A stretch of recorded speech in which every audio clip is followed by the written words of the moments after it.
지난주부터 살펴보는 이사야서 5장 8절부터 25절까지 내용은 포도원으로 비유하고 있는 선민 이스라엘, 특별히 남유다 백성이 맺은 들포도, 곧 그들의 죄악상을 구체적으로 지적을 하며 심판을 경고하고 있습니다. 이 내용을 보면 여러 가지 죄악들을 열거하고 그러한 죄에 상응하는 심판을 경고합니다. 여기 언급되고 있는 죄들을 크게 세 가지로 지난주 설교에 세 가지 얘기했는데 혹시 기억합니까? 그러니까 지난주 설교한 거 또 해도 되는 거야. 그럼 지난주에 탐욕에 대해서 얘기를 했어요. 탐욕과 방탕과 교만인데 지난주에 탐욕에 대해서 설교했어요. 오늘은 두 번째로 방탕에 관해서 말씀을 나누고자 합니다. 11절 말씀 다시 한번 같이 읽겠습니다. 11절입니다. 11절 시작. 아침에 일찍 일어나 독주를 따라가며 밤이 깊도록 머물러 포도주에 취한 그들은 화 있을지니라. 누구나 살아있는 사람이라면 새 아침을 맞이합니다. 실제로 새로운 날이기 때문에 새 아침이라고 말하는 게 아니라 날짜가 또 바뀌기 때문이기도 하겠지만 무엇보다도 뭔가 새로운 일을 기대하는 마음이 있기 때문에 그렇게 부르는 것입니다. 어제 토요일은 어제대로 새 아침을 맞이했고 오늘 주일은 주일에 해야 될 이 새 일을 해야 하는 새 아침을 맞이한 것입니다.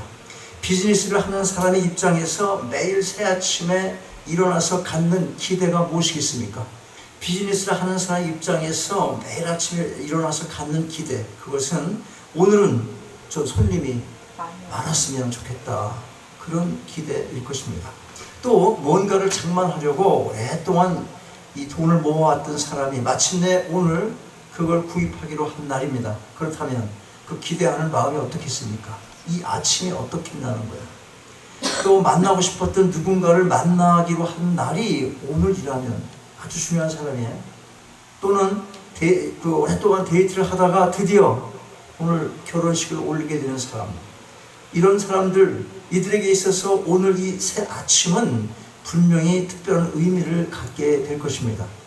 이렇게 볼 때 새날 새 아침이라는 말은 24시간의 또 다른 하루라는 의미가 아니라 그것도 있겠지만 그보다는 내가 무엇을 하는가에 따라서 어제와 다른 새날 새 아침이 되는 것입니다. 의미가 중요하다는 것입니다. 이게 정상적인 삶을 살아가는 이 세상 사람들의 새날이며 새 아침입니다. 그런데 오늘 본문 11절 말씀을 보면 이러한 새 아침과는 너무도 거리가 먼 사람의 방탕한 삶의 모습을 보게 됩니다. 새 번역 성경을 보면 이렇게 기록하고 있습니다. 아침에 일찍 일어나 술을 찾는 사람과, 뭘 찾아? 술을 찾는 거예요. 술, 알코올, 술. 밤이 늦도록 포도주에 얼이 빠져 있는 사람에게 재앙이 닥친다. 아침에 눈을 뜨자마자 술을 찾고 밤이 늦도록 얼이 빠져 있습니다. 왜 얼이 빠졌습니까? 포도주에 잔뜩 취해 있기 때문에. 이런 사람에게 있어서 24시간의 또 다른 하루에 태양이 떠오른다 한들, 아침에 붉은 태양이 떠오른다 한들, 그게 무슨 새날이 되겠으며 무슨 새 아침이 되겠습니까? 여러분, 방탕이라는 말을 들으면 금방 무슨 이미지가 떠오릅니까? 방탕해, 삶이 방탕해. 그럼 뭐 떠올라? 봉지에다 술 이렇게 감추고 먹고 그러는 사람들 떠오르고, 아마도 많은 경우 술에 잔뜩 취한 모습이 떠오르게 될 것입니다. 그런데 여러분, 경건하게 술 취한 것 이미지, 그런 생각해 볼 수 있어요? 경건하게 술 취한 모습을 떠올릴 수 있습니까, 여러분? 어떤 게 경건하게 술 취한 거예요? 나는 저 술을 경건하게 취합니다. 그런 분 있어요? 혹시? 사람 같지 않은 행동은 금방 상상이 가지만 경건하게 술 취한 모습이 어떤 것인지는 상상이 가지 않습니다. 왜 그렇습니까? 생전에 본 일이 없고 내가 또 경건하게 취해본 적이 없기 때문에 뭘 상상할 수가 없는 거예요. 그런데 바로 이 남유다 백성이 쾌락의 노예가 되어서 아침부터 술을 찾으며 그저 노는 것에 깊이 빠져 있었던 것입니다. 얼마나 깊이 빠져 있는지 얼빠져 있는 사람으로 묘사를 하고 있습니다. 정신이 없다는 말입니다. 여러분 아침에 술을 들게 가지고 일어나 본 경험 있어요? 최 집사님 옛날에 술 많이 마셨잖아. 아침에 술 많이 먹고 어제 저녁에 술 많이 먹고 아침에 일어나면 어때?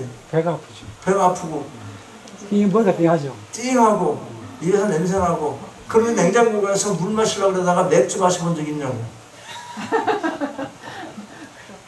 어? 도집사는 있어.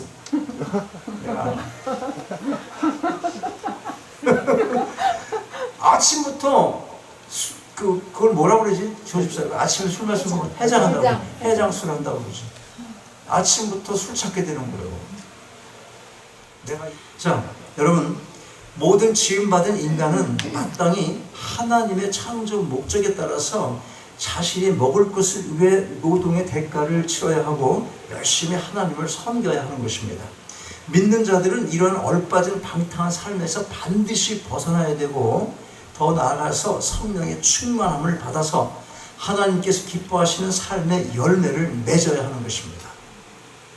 그러나 이 남유다 백성 열매는커녕 정신 나간 얼빠진 삶을 살고 있었던 것입니다. 이제 하나님께서 이들의 방탕한 삶에 대해서 경고를 하십니다. 화가 있을 것이다. 재앙이 있을 것이다. 그럼에도 불구하고 이 남유다 백성은 여호와의 행하심을 관심치 않는다고 했습니다. 화가 미치고 재앙이 있을 것이라는 이런 경고의 말씀을 아주 우습게 아는 겁니다. 해볼 테면 해보십시오.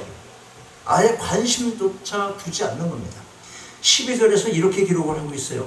그들이 연회에는 수금과 비파와 소고와 저와 포도주를 갖추었어도 여호와의 행하심을 관심치 아니하며 그의 손으로 하신 일을 생각지 아니하는도다.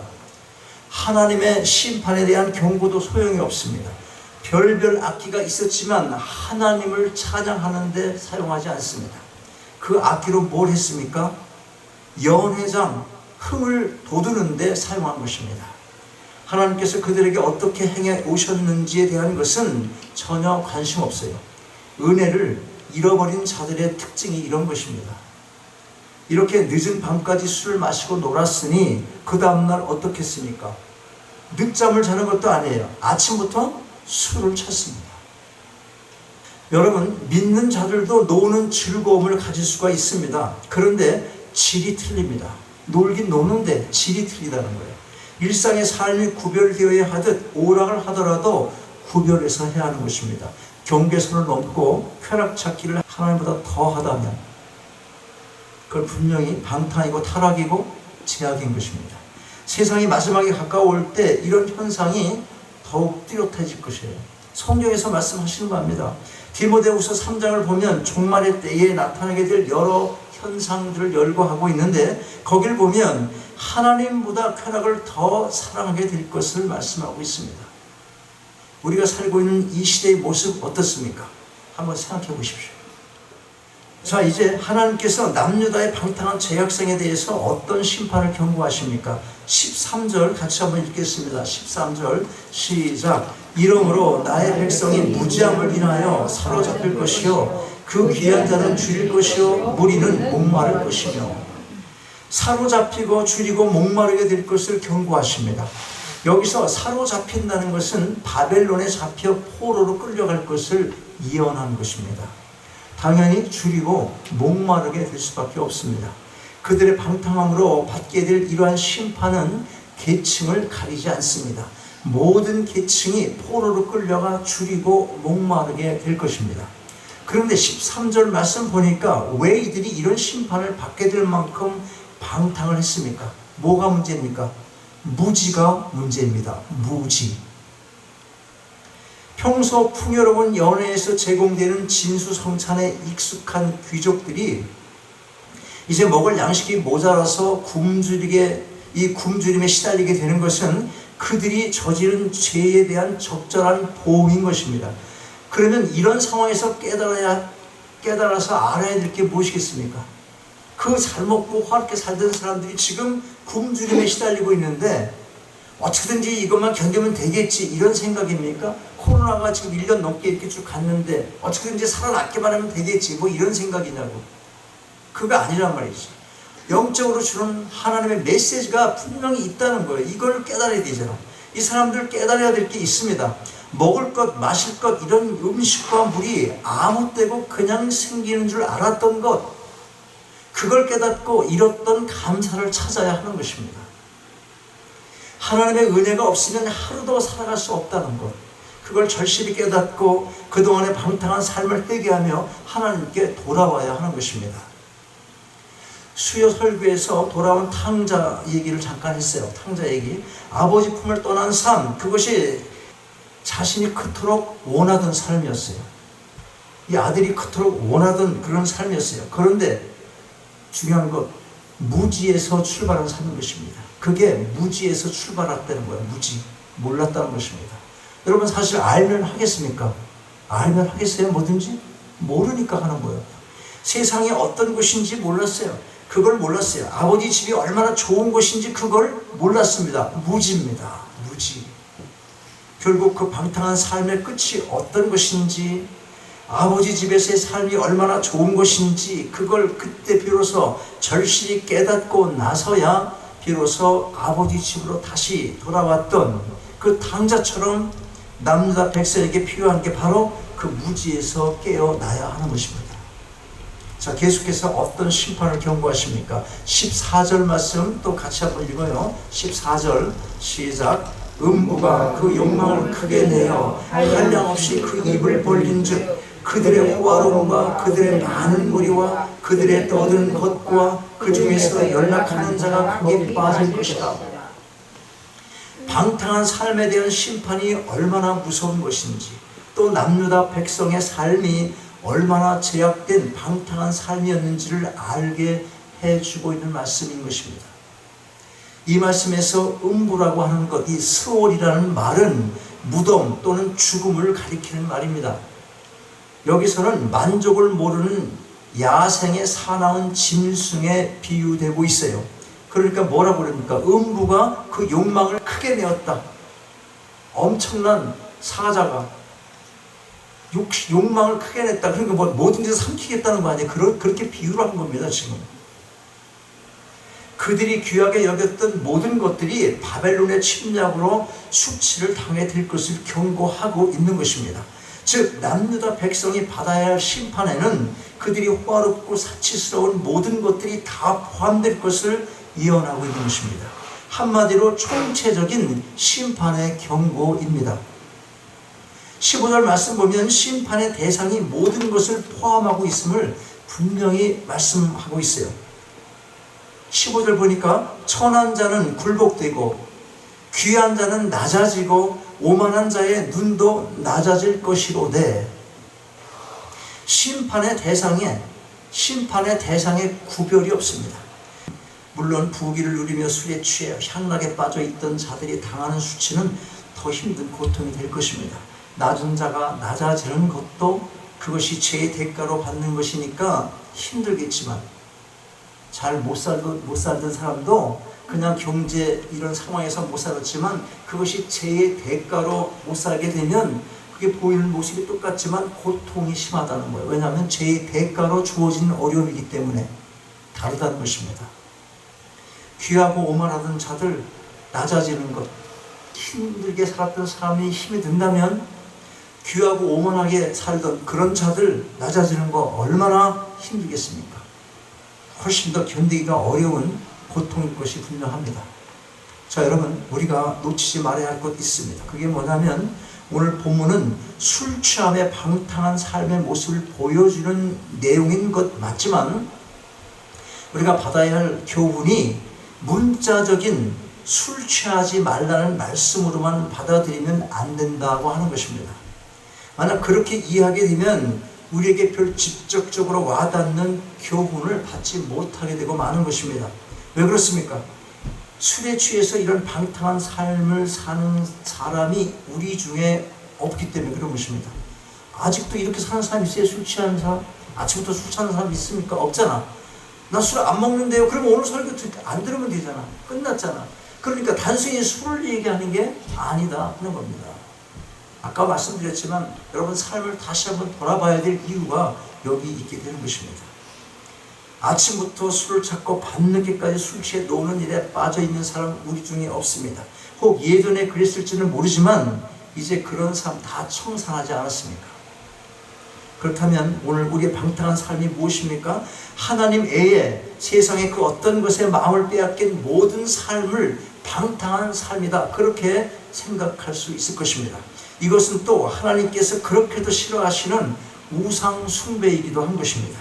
아침에 눈 뜨자마자 게임기 찾고, 애들도 평상시에 그렇게 안 했으면 아침에 일어나서 다른 거 찾을 수 있잖아. 애들도 방치하면 일어나서 본능적으로 찾고 싶은 게 뭡니까? 게임기 찾겠지. 아침부터 컴퓨터에 매달려서 성경 말씀 찾는 게 아니라 뭘 봐?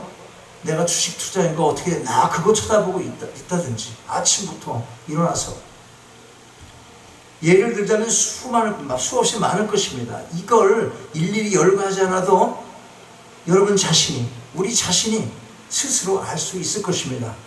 아, 이건 하나님께서 좋아하시지 않을 것 같다. 최소한 이런 마음이 든다면 그게 무엇이든지 생각도 행동도 멈춰야 하는 것입니다. 이른 아침 가게 문 열 때 기다리다가, 가게 문 열 때를 줄 서서 기다리다가 문 열자마자 들어가서 로또 하나 주세요, 담배 한 갑 주세요, 맥주도 한 팩도 아니고 맥주 한 캔만 주세요, 뭐 이런 삶을 산다면 그게 바로 얼빠진 삶인 것입니다. 정신 나간 삶이라는 것이에요. 또 세상 즐거움 찾아서 밤늦게까지 돌아다니다가 겨우 아침에 일터는 갔지만 수면 부족으로 일을 제대로 못하면 그것 또한 얼빠진 삶이 되는 것입니다. 여러분, 하나님은 공평하신 분이십니다. 신실하게 믿음의 삶을 살아가는 사람과 방탕하여 정신 나간 이 얼빠진 삶을 살아가는 사람이 어떻게 하나님과 함께하는 기쁨과 평안의 복을 똑같이 소유할 수 있겠습니까? 하나님은 죄를 묵인할 수가 없으신 분이십니다. 안 하시는 게 아니라 못 하시는 거예요. 거룩과 죄가 함께 있을 수 없기 때문에 그렇습니다. 그러므로 하나님께서는 자신의 거룩함을 보존하시기 위해서 자신의 백성이라 할지라도 해결을 하지 않고 지속적으로 죄의 길에 서 있다면 공의로운 심판을 내리시는 것입니다. 오늘 본문 16절과 17절을 함께 읽는 것으로 오늘 말씀을 마치도록 하겠습니다. 같이 크게 읽어요. 시작. 오직 만군의 여호와는 공평하시고 높임을 받으시며 거룩하신 하나님은 의로우심으로 거룩하다 함을 받으시니 그때는 어린 양들이 자기 초장에 있는 것 같이 먹을 것이요 살찐 자의 황만 같이 솟아는 유리하는 자들이 먹으리라. 아멘. 아버지 하나님, 아침에 눈을 뜨면 무엇을 찾는 삶을 살고 있는지를 돌아보게 하심을 감사드립니다. 내가 거룩하니 너희도 거룩하라 하신 그 말씀대로 이 땅을 살아가길 원합니다. 하나님보다 더 사랑하는 세상에 그 어떤 즐거움이 저에게 있다면, 그리고 그것이 죄인지도 모르는 무지함이 우리 속에 있다면 이 시간 분명히 깨달아 알게 하시고 온전히 돌아서게 하옵소서. 은혜 가운데 역사해 주실 것을 믿고 감사드리며 주 예수 그리스도의 이름으로 기도하옵나이다. 아멘. 일어나셔서 함께 찬양하시겠습니다.